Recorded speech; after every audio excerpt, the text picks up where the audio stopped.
Welcome to TIPP Talks. We've got Tim, Ryan, and myself, Marie-France, here to give you a teaser and illuminate the MAINSTAGE speakers. So today we're joined by Mr. Peter Katz. Peter is a Juno Award, Canadian Screen Award, and two-time Canadian Folk Music Award nominated singer-songwriter. He is also a 4 times TEDx Fellow, and his music has been featured in several popular TV shows and movies, as well as CBC's television's 2016 Rio Olympic and Paralympic coverage. He'll be speaking on the bigger picture thinking, the value of human connection as part of the pre-event programming on April 14th at 11:45 a.m. for the event. And believe it or not, Peter's actually our second Juno musician on the podcast. So when we first started the podcast, we had a few guests that didn't have the right mic on. And actually we had one of us one time didn't have our right mic, and when you're recording, you're like, well, shit, there was lots of good conversation in there. We can't get rid of this, but you make do with it. Totally. But, yeah. But the more people we talk to, the better setups they have. So Yes, right. as this year is going on, we're seeing a definite trend. we had David Usher on our podcast, and he actually had a full AI version of Einstein behind him on a big LED. Crazy. Yeah, it was Wow. pretty cool. Wow. Yep. Have you listened to any of our episodes of our podcast at all, or? I was You can just, say I, no. was just Yeah. I was listening just for the last like 20 minutes in preparation. Yeah. But I Which was also- episode? I've got it pulled up right here. It was Anthony Vade. Oh, okay. nice. Okay. Good. What made you choose Anthony Vade? I know Anthony from Oh, do you? like LinkedIn interactions, and we've also, he's been the like MC at an event that I was Yeah. Yeah. Oh, at, and excellent. so in Did- his like layer. Yeah. So I just find him to be an interesting guy. The reason I ask is and we don't need all of our listeners to be fans of ours, but just how much you got a sense for how we kind of operate. It's very low key, very Yeah, yeah. casual. We call it kind of like bar stool conversations. It's funny you talk about having like a bar stool conversation, and my Yeah. whole body reacted to that of like, oh my gosh, like Oh, sitting with the beer, having a friend, just like At the virtual beginning now. of COVID, I was getting like 3 or 4 invites a week to drink on Zoom, and it just kind of went by the wayside. is this drinking alone? Is it drinking alone? Yeah. By definition, I guess it is, but So I know you're a very accomplished musician and now keynote speaker and songwriter, but I'm curious, of all your accolades and all your experiences, is there one or ones that mean the most to you? Yeah, right away. I mean, the best thing that's ever happened to me in my career is actually the most unexpected thing, which was I do talk about this in my keynote, but was showing up in this small town in southern Alberta, Fort Macleod. Never been there before, never heard of it before, and walked out on stage, and there were 300 people there that knew all of my songs, and I was very much scratching my head as to like, what happened here?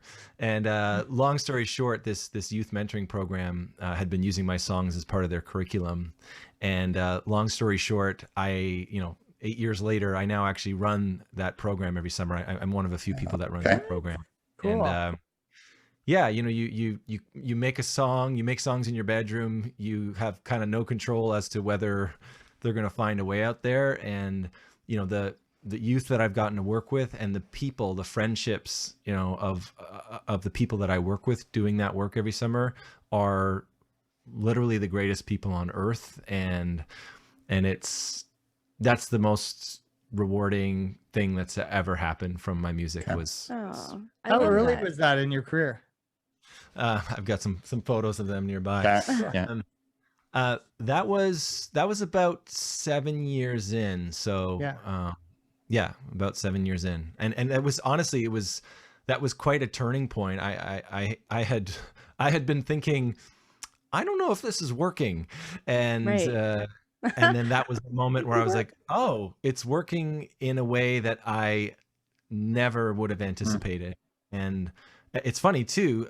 I'm only kind of thinking about this right now as we're talking, but those people, who have become some of my very best friends, who I do that mentoring work, they were the ones that encouraged me to get into speaking.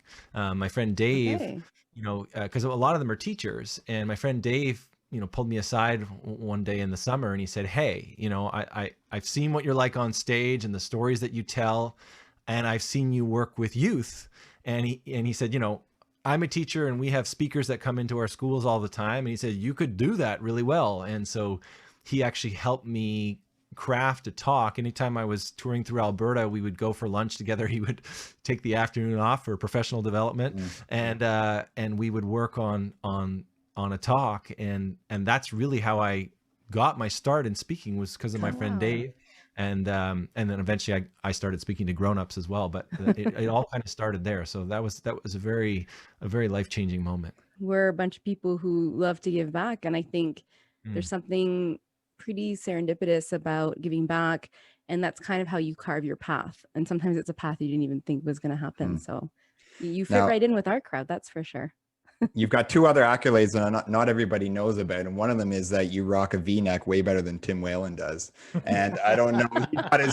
I told him that Tim's been embarrassed by these shirts we made up because of how low the V comes, and you pull it off. So I would like to. Thank you. It's not quite as low though. Our Illuminate Project swag, we've got a very deep V-neck. So we've learned we got to spend more on our clothing. He's very modest, Tim. Tim doesn't like to show too much skin. And the other thing that kind of blew me away, and we're going to get into your latest album a little bit later on, one of your YouTube videos and the number of views, I saw 17 million views. How does that make you feel?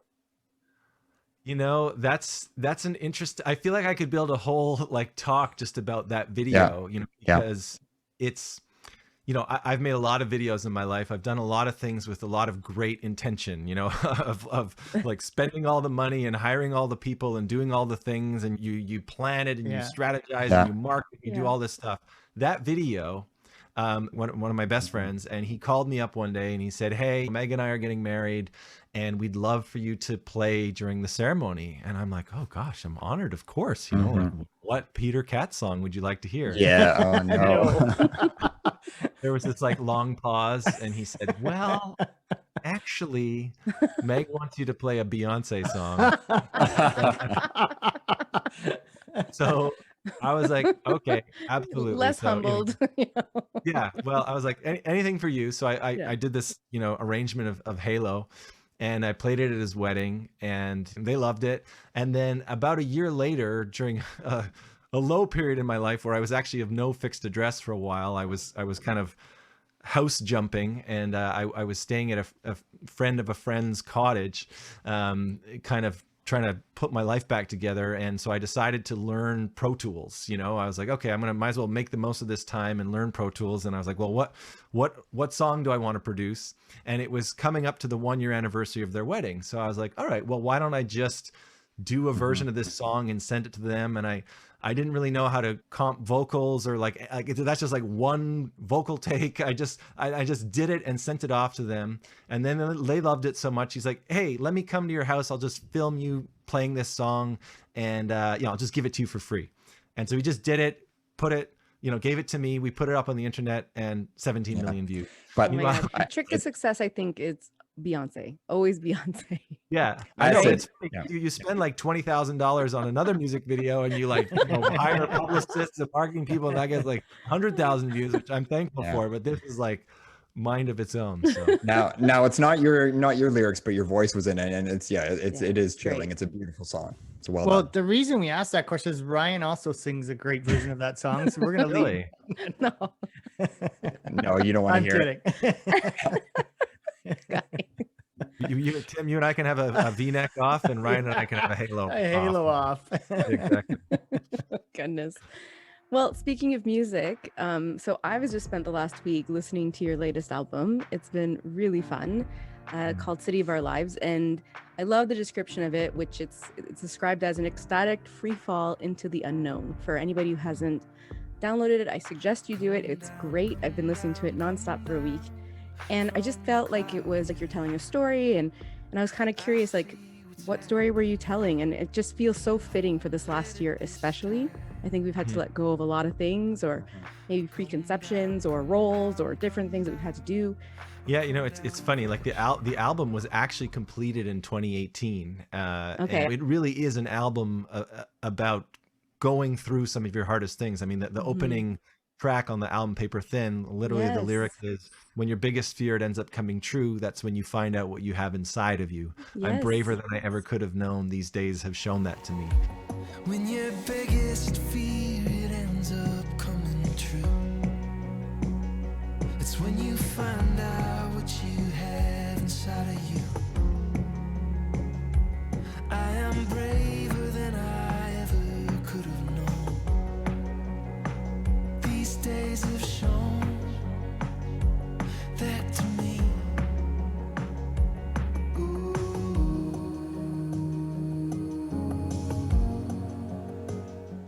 Wow. It's so beautiful. And it's like, and then you say something like everything falls apart, and it's really great. Did you know this was coming then, or was that? I did not. He's an artist. It's serendipitous No, again. but I mean, boom, you know? like if there's any better way to describe what everyone's gone through the past year, there it is. Yeah, I think that, you know, the whole theme of the album is, you know, like we don't wish to go through hard things. Like none of us sit there and wish that, but it's always the case that that's where we actually figure out what we're made of. That's where we develop our resilience. You go through those things and then you actually become a more solid person. You know, I mean, I think you have a choice. Like I always say, like you can just grow old. And as you grow old, you can, you know, get weighed down and become bitter and just grow old. But if you want to grow old and wise, then when you go through those hard things, you kind of figure out what they're trying to teach you. And so I went through, you know, a couple of big things. I went through, you know, the loss of a marriage, and then I fell off a 100-foot cliff, actually doing the mentoring work that we talked about. And I couldn't walk for the better part of a year. And it got really dark where they told me I have to have my leg amputated. Like it was quite a lot. But again, you know, you don't wish to go through these things, but it's amazing what they teach you. And this album is one of the gifts that came out of those challenges. And there's been many gifts, you know, even especially during the pandemic, you know, I walk every single day, at least for an hour. And just the act of walking, which I used to just do, now I sometimes tear up, because there was a time where I thought I might never be able to walk. And now just being able to walk feels like this amazing gift. And I would only feel that way because I know what it's like to not be able to do that. So I feel like the album captures a lot of that, but I wanted to wrap it in a package of pop music. So you're like, the way that I put it is like you're dancing on the same kitchen floor that you used to be crying on, you know? So I didn't want it to be like heavy on heavy. I wanted it to be jubilant, like celebrating the things that you learn. Well, and you're sharing that gift with us. I think, I think that's really beautiful. And because we've all collectively been through this hard time, your album is just so fitting. I think the release date was meant to be at this time, if I wonder what simple new appreciations that society will all have when we come out of this past year. And like sitting at a bar. Start to do things that we took for granted before. Yes. Like walking, like sitting at a bar. Meeting together again, you know, seeing these two guys. We haven't seen each other since a long while ago. So it's been a year and a bit. So Peter, you have kind of dual approach. So you have your music, and that I know through your lyrics that you're very big on human connection.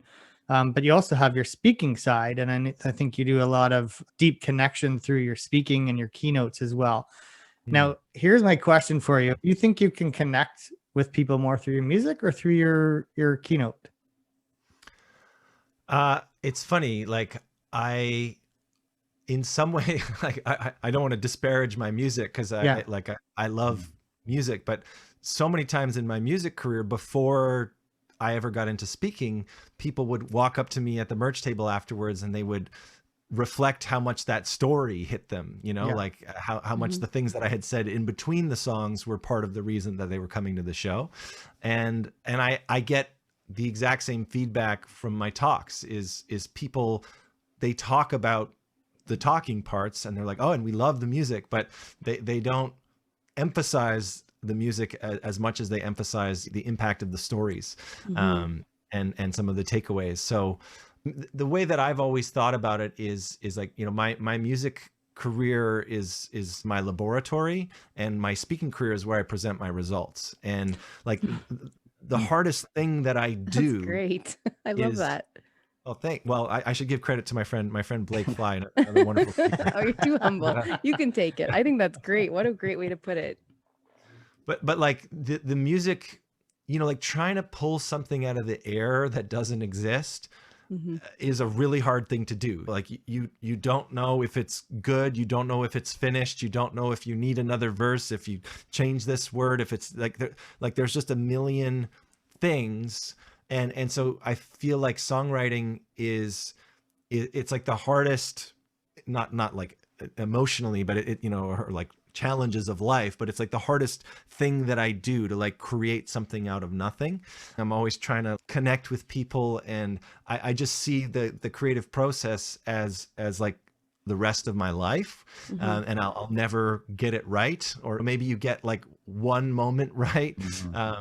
And so I feel like there's just this symbiotic relationship between the two. And in trying to solve like, how do I deliver this to people? You know, like there's so much more to the craft of connection than just like the right lyric and the right melody. It's also, you know, it's also in my presence. It's also in the interactions that I have with people afterwards. It's also in the personal work that you have to do in order to create something that's real and has that authenticity. Pick something out there that really surprised me, and that, you know, when people do something well, usually it's that thing is easy for them.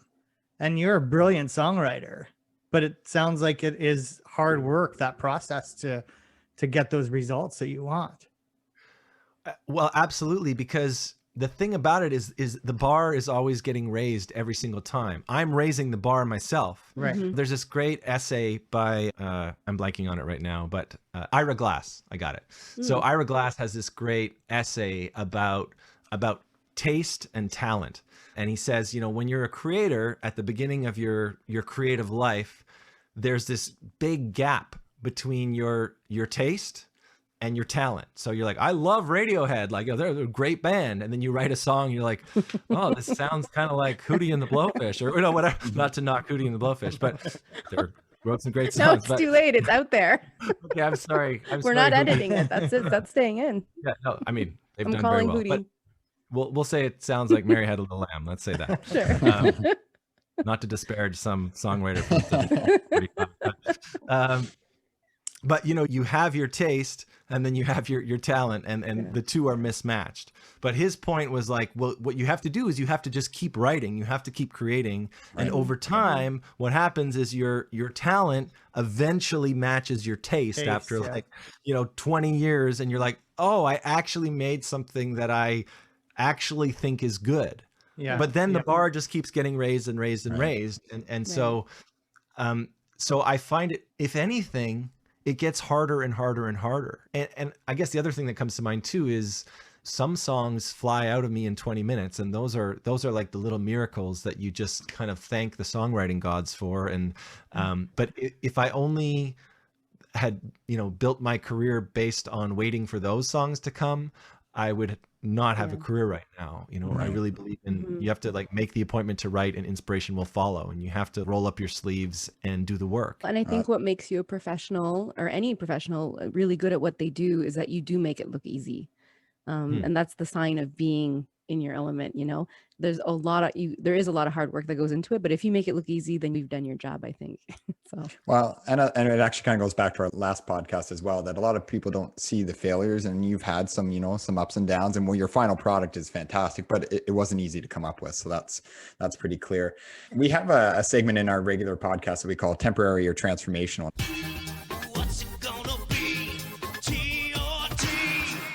We want to throw this at you and throw a question at you that kind of brings us back to the current times, our current reality.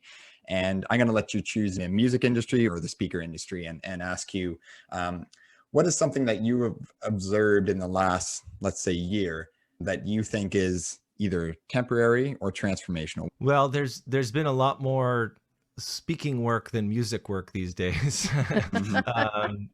Although, you know, there's some stuff brewing again that I'm excited for. Hopefully the album's going to get like a second life. But I think, the way that I see so many things right now, like especially the speaking in the event space, is like it's the Wild West again. In that there's no rules all of a sudden, and that's exciting and it's terrifying. But there's unbelievable opportunity, and like just today, I was doing a keynote showcase for like agents in the US, and then I was dropping in on this men's group that's based in the southern US, and then I was part of this mastermind group of people all over the world, and I could just like play songs and tell stories and do my thing. And I feel like that is not temporary. The fact that if you harness the tools that are available to you and you like see the medium for what it is, it's like, okay, I'm not going to log into a Zoom to do a keynote and look at it as like, well, let me just do a lesser version of an in-person talk. Right. So thank you for saying it. Well, it's so important. Living it every day. Well, because then you're sort of viewing everything from the sense of limitation, and yet it's actually a massive opportunity. Like when I'm in a giant theater in front of 2,000 people, I can't get up to the microphone and like look somebody right in the eye. It's kind of intimacy. Like I just can't do that, It's like I actually, did my degree in theater, and we also studied film. And like if you're in a giant theater with 2,000 people in it and you like raise your eyebrow, nobody sees it. Whereas if you're in a close up on camera and you raise your eyebrow, like you could send a chill down everybody's spine. So to me, what is exciting is there's this whole new format, which really is just like live television, I guess. Like if you think about the actual image that I set in my mind for my keynotes and my concerts is I want it to be like you're watching Netflix, but the guy is talking back to you in real time. Like you almost think it's pre-recorded, but the guy can answer your questions, And so that to me, I think is not a temporary thing. I think it's transformative, and I think it's going to allow so many more opportunities to happen. It's going to allow people like me to be in more places. And I don't think it has to be a lesser thing. I think it's just a different thing. I couldn't agree more. I love that. I love it. Come speak to my clients. And all the more reason why thank you so much for being part of the event this year in its inaugural year. The event was conceived at the beginning to try and break down all the barriers and think about things differently. So what better opportunity than this, right? And what better opportunity for everybody there to hear you talk, because I think absolutely, the description of your talk already is going to be amazing. I think we got a few little hints of where it might lead to. And we just want to thank you so much for being part of this. And I'm sure everyone's going to be really eager to hear you speak. Yeah. Oh, it's my pleasure. I definitely want to throw myself behind the people that are like, you know what, we're going to do this anyways, and we're going to find a way to do it in a way that's never been done before. So I'm always happy to put my name and my time and energy behind that. Thanks for joining us on this episode of TIPP Talks. If you like what you heard, check out other main event speakers, Erica M. and Sarah McFannel, and come and hang out with us on our session on Friday, April 16th, where we talk more about the Illuminate Project podcast and what makes innovators tick and when to defy or maintain the status quo.